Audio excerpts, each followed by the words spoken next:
Okay, so right there we got our 30 amp 110 volt shore power, and in the back of that RV right there is where it goes in and where the panel box is, which has a 30 amp main disconnect and then a 15 amp circuit and a 20 amp circuit and another 20 amp circuit. So 120 amps going to the AC, 120 amps going to the kitchen, and then there's a 15 amp for everything else.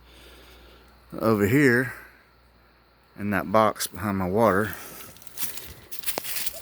I've got my batteries and whatnot, and you can see coming off the top of this shipping container, I've got my solar panel wires.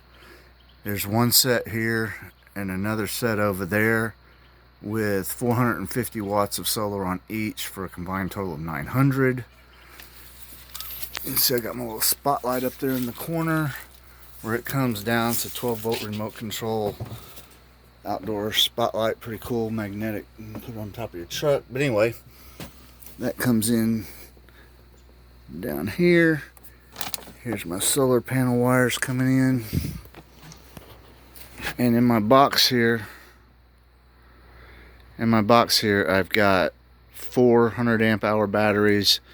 I've got that 3500 watt inverter.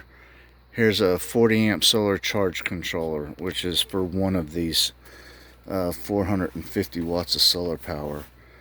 And my access is going to be right there because we've had to get rid of the gas and electric refrigerator, and it's just got a regular 110 volt refrigerator in there now. Up at the front of the RV here is where we have built the battery box, and I'm going to walk you in right there and show you that right quick.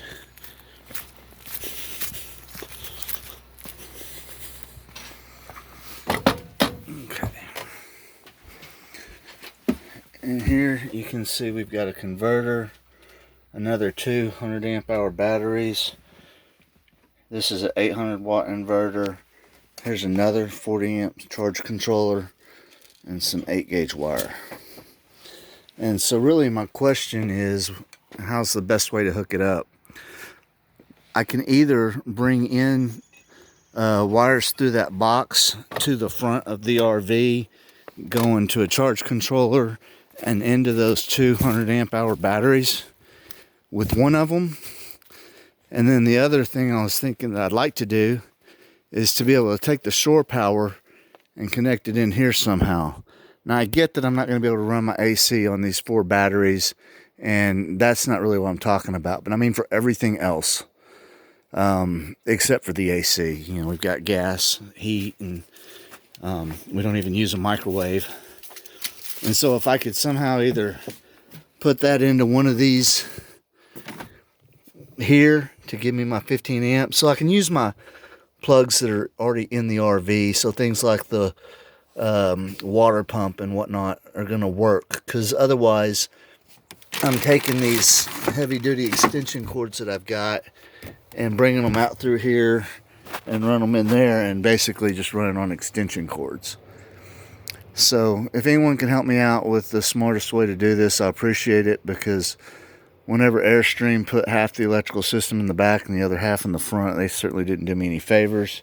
And I can't get anybody to come out here and help me get any work done. So maybe someone online will help me out. Thank you. Bye-bye.